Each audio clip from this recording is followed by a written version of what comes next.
एक 40 साल का व्यक्ति अपने भाई के यहाँ जाता है। वहाँ पे अपनी भतीजी को अकेले देख उसके अंदर की हवस जाग जाती है और वह अपना हवस का शिकार अपने भतीजी को बना लेता है। और वह 40 साल का व्यक्ति शक्तिवर्धक गोलियां खाकर अपने भतीजी के साथ संबंध बनाने लगता है। उसके बाद इस घटना की कुछ ऐसी कहानी होती है कि जिस कहानी को सुनकर आपकी रूह कांप जाएगी। तो नमस्ते, आदाब, सत श्री अकाल। मैं आशुतोष सांडिल, आप देख रहे हैं क्राइम भूमि। दोस्तों, फिर से इस बढ़ती जुर्म की दुनिया में एक नई क्राइम कहानी लेकर आप सबों के बीच हूँ। तो आज की यह सच्ची कहानी बिहार के सिवान जिला से है। सिवान जिला में एक दो भाई का छोटा सा परिवार रहता था। उसमें एक का नाम महेश तो एक का नाम मनोज था। मनोज बड़ा भाई था और महेश छोटा। महेश की कोई बच्चा नहीं थी, लेकिन मनोज की 2 बेटी और 1 बेटा था। एक बेटी का नाम पूजा था, जिसका उम्र लगभग 16 साल था। वो 10वीं क्लास में पढ़ती थी। और बेटा का नाम अंश था, जिसका उम्र लगभग 12 साल था। मनोज की परिवार मेहनत मजदूरी करती थी।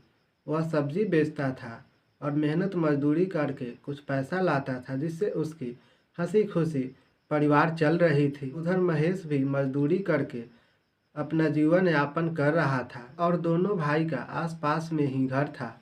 दोनों एक दूसरे के यहाँ कभी कभार आया जाया करते थे।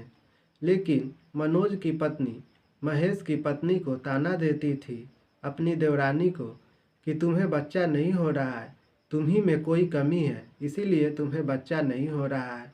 यही बात वो बार बार उस बोलकर उसे प्रताड़ित करती थी।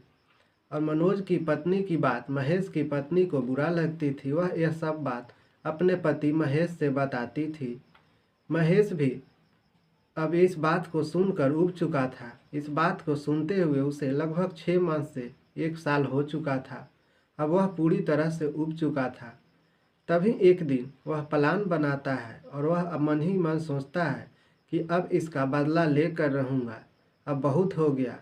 और फिर वह अपने भाई के यहाँ पहुँच जाता है। जब भाई के यहाँ जाता है तो वहाँ देखता है कि उसकी भाई और भाभी दोनों मजदूरी करने के लिए घर से बाहर हैं। और वहाँ पे उसकी बड़ी बेटी पूजा, जो कि स्कूल नहीं गई थी और घर में अकेली थी, उसे देखकर महेश वहीं पे बैठ जाता है और उससे बातें करने लगता है। बात करते करते उसे छेड़छाड़ करता है, लेकिन पूजा डरती नहीं है, क्योंकि उसे लगता है कि ये चाचा है, हो सकता है गलती से टच हो गया होगा। लेकिन जब मनोज ज़्यादा उसे छेड़छाड़ करने लगते हैं तो वह बोलती है अपने चाचा से कि चाचा ये क्या कर रहे हैं। तो वह बोलता है कि अरे ये सब मजाक में मैं कर रहा था, और फिर वहाँ से बोलकर अपने घर चला जाता है। और उसके बाद मनोज का आना जाना महेश के यहाँ शुरू हो जाता है। अगले दिन जब मनोज महेश के यहाँ आता है तो पूजा को फिर अकेला देख वह संबंध बनाने के लिए चाहता है, उसे दबोच लेता है। तभी वहाँ पे उसका भाई अंश आ जाता है और वह इसका विरोध करने लगता है। वह बोलता है कि आप क्या कर रहे हैं। तो वह चाचा अपने भतीजा यानी कि पूजा की भाई अंश को बेल्ट निकाल कर मारने लगता है। और पूजा भी डर जाती है। पूजा से बोलने लगता है कि अगर तुम मेरे साथ संबंध नहीं बनाई तो मैं इसे जान से मार दूंगा। पूजा अपने चाचा की बात सुनकर डर जाती है और वह चाचा के बातों में हामी भर देती है। और वह किचन में जाता है और वहीं से एक गिलास लेकर आता है और उसमें पानी लेकर एक शक्तिवर्धक गोली खा लेता है।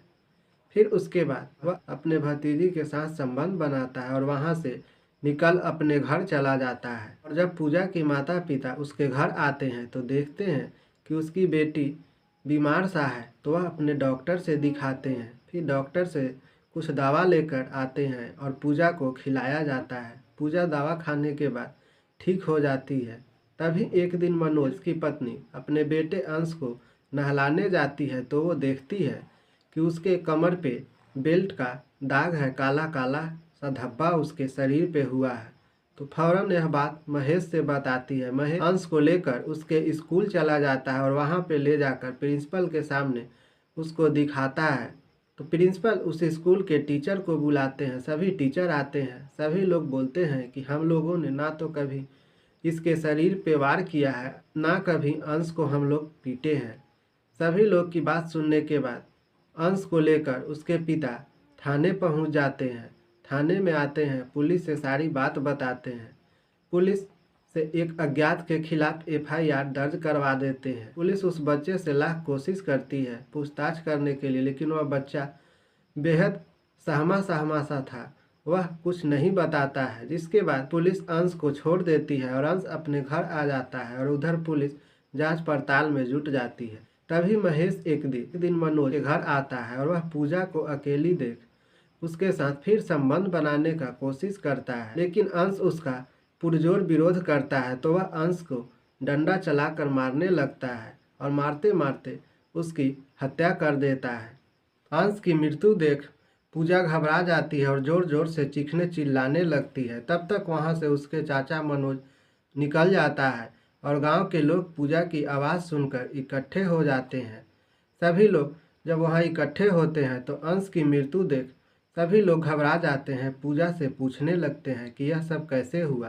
तभी उसी में से किसी ने पुलिस को फ़ोन कर देती है। पुलिस मौके पे पहुंचती है। फिर पूजा से पुलिस पूछताछ करती है तो पूजा सारी बात बताती है। वह बताती है कि मेरे चाचा ने मेरे साथ गंदी हरकत की है, मेरे साथ संबंध बनाया है और मेरे भाई की मृत्यु की घाट उतार दी है। पूजा की बात सुनने के बाद पुलिस उसके चाचा को पकड़ने के लिए लगातार छापेमारी करती है। फिर 2 दिन के अंदर मनोज को पकड़कर उससे पूछताछ करती है। मनोज पहले तो नहीं बताता, लेकिन उसकी कुटाई करने के बाद मनोज अपनी सारी सच्चाई उगील देता है और अपनी गुनाह कबूल कर लेता है। जिसके बाद पुलिस उसे गिरफ्तार कर जेल में डाल देती है। और इधर गांव के लोग भी काफ़ी गुस्सा थे। चारों तरफ ये चर्चा था कि एक चाचा कैसे अपना हवस का शिकार अपने भतीजी को बना सकता है। तो दोस्तों, बाकी इस कहानी पे आपकी क्या राय है कमेंट बॉक्स में ज़रूर बताएं। दोस्तों, यह कहानी सुनाने का उद्देश्य किसी की दिल दुखाना और भावनाओं से खिलवाड़ करना नहीं है, बल्कि आपको जागरूक करना है ताकि आप सतर्क रहें, सुरक्षित रहें। मिलते हैं फिर इसी तरह की नई क्राइम कहानी लेकर अगले वीडियो में। तब तक के लिए रखिए आप अपना ख्याल। जय हिंद, जय भारत, शुभ रात्रि।